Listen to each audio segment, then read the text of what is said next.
What's up, guys? It's Morgan from Lynchpin. Today I'm going to be doing a US housing market video. I'll also be doing one specifically for Utah. I might do some other metros or states at some other point, but I wanted to talk about this in part because of all the conflicting headlines. So let's get into it.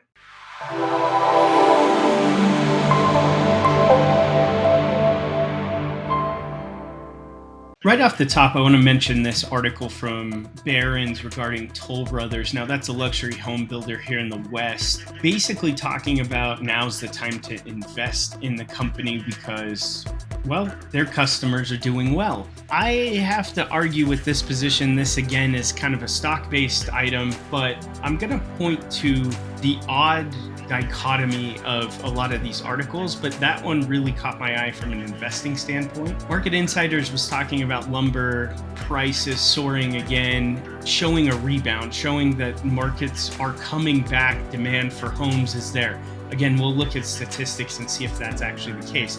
Keep in mind that markets are local. U.S. housing market shows early signs of recovery as demand rises. Pending home sales increased for the first time in more than a year, according to Fox Business. U.S. pending home sales rise 2.5% in December. Realtors say the housing market is in recovery mode. Because, realtors.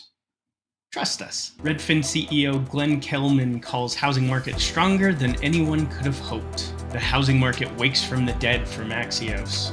Housing market. Jason Oppenheim warns of Armageddon in the real estate industry. Wait a second. Weren't they just talking about... I get there can be differing opinions, but wait a second. Goldman Sachs says 4 cities likely to see a 2008-style housing crash report. Now keep in mind, like we talked about, these are localized markets, so this is very possible, and I get that there can be connotations of that, but again, this is kind of odd how drastically different these are. National home prices have further to fall, say 24 leading housing market researchers, while 5 firms think prices have bottomed. Then I thought this was fascinating, the top overvalued US housing markets. And taking a look at this list, I mean, you're obviously going to have a lot of California. California's real estate market is out of control high. But then you have Boise City, Idaho, Greeley, Colorado, Salt Lake City, Utah, Seattle, Tacoma, Bellevue, Washington, Fort Collins, Colorado, etc. Quite a few Colorado locations on there as well. And then finally, I just want to talk a little bit before we get into the statistics about, again, the headlines coming out about the economy. You see a lot of GDP rose 2.9%, but then you have these questions of, is a recession going to happen? The economy was resilient in 2022, but recession fears are growing.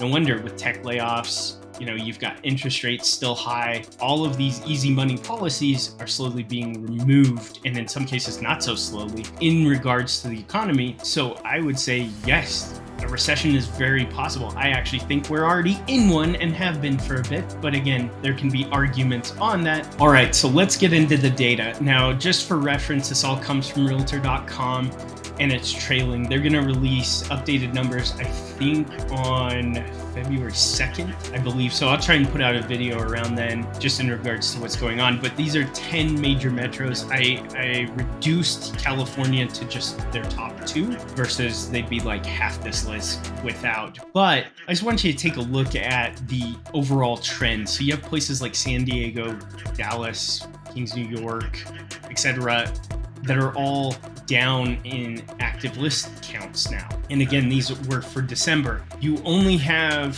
places like Clark County, Nevada, so Vegas area, and then Maricopa County, Arizona, where listings are up. So again, you can kind of compare those numbers here. Then if we scroll over and look at median home prices, there have been some ups, again, as far as San Diego, Clark County, Nevada, Miami-Dade, Florida, all of those. But you'll notice that Los Angeles is retracting just a little bit. And then right over here, you've got Cook, Illinois. So that's Chicago, Cook County. And then you can look at it by month. So again, it kind of stands out on the chart. San Diego's up above averages. You got Los Angeles more within its averages. Same thing here with Chicago. But Miami's prices are up. So is Clark County, Nevada. Now, if we scroll down a little bit more, I've provided a link so you can look at this yourself, but have an active listings flowchart there. And then this is just an example of home prices by season. And you'll notice that, again, dips tend to be January, February timeframe.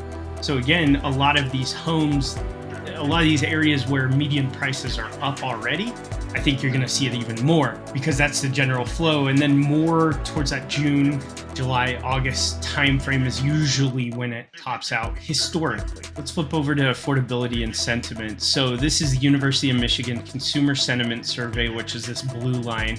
And notice what it does, it drops pretty drastically in recessions. Now again, the US Fed doesn't recognize that we're currently in a recession, despite the fact that under previous circumstances, it would have been classified as a recession. And I believe most people would view right now as a recession, if you're not denying what's in front of you. Now, the other part of this is the Case-Shiller Index for home values. And obviously that continues to go up and separate from what was. You'll notice that it was still rising even in at least this recession. In 2008, obviously it was dropping because of the housing crisis, because that was the recession as a whole. So again, you can look through those numbers. Got an inflation chart here as far as numbers go. Inflation ended last year at an average of 8. So it was not a good year. If you look, 4.7 was high for really the last couple of decades worth of inflationary numbers.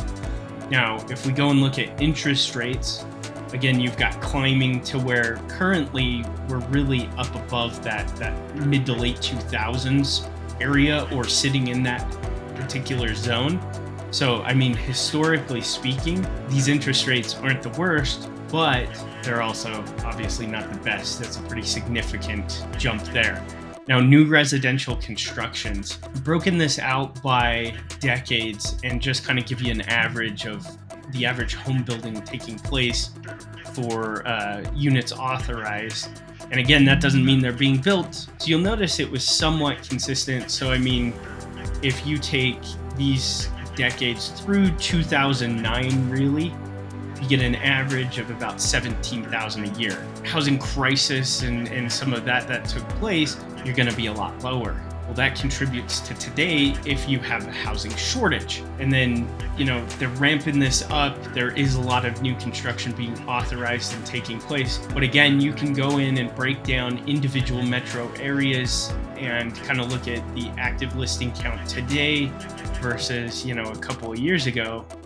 You had 4,000 roughly, somewhere in 4,200 or something like that, and you have 3,200 today in San Diego. But again, all of those are broken out. So what is my prediction for 2023 for the housing market? I do believe that we're in a recession. I do believe that a lot of people I know who were diligently looking for a new house, including myself, who are now off the market and focused on other things. I think ultimately this year home prices do drop a fair amount. I don't think there's going to be as much activity. That's just my personal opinion. And obviously housing is very localized, so it is going to be affected by tech layoffs. Like for instance, we have Silicon Slopes here in Utah, which is a mini Silicon Valley and has really been ramping up because Utah was more affordable. But now our cost of living is going up. There's a lot of things in the works that could contribute to that, growth, maybe flattening some, still growing, but again, can kind of vary from here. Ultimately, it's hard to say what happens because Fed action, what actions will it take, what happens with the economy, what kinds of things could take place macroeconomically that could affect us in a positive or negative way. It's hard to say. My best guess based on the information right now is that house prices are going to come down in a lot of places. I think a lot of people are priced out of the market right now, but that's dependent on the Fed lowering interest rates again. And whether or not that's going to happen with inflation where it's at, it's hard to say. That's a fine balance to walk, and whether it actually works or not seems to still be out. But what are your thoughts on the market? Taking a look at the actual hard data there, what do you think? And are there any areas in particular where you're seeing fantastic places to buy that might be overlooked? And do you think that this is going to be more localized in terms of if a crash takes place, or do you think it's going to be pretty widespread like 2008? I'd love your thoughts down below. Be sure to check out the link if you want to take a look at those statistics yourself. I appreciate each and every one of you tuning in. Thanks for stopping by. Hope to see you again real soon. Bye.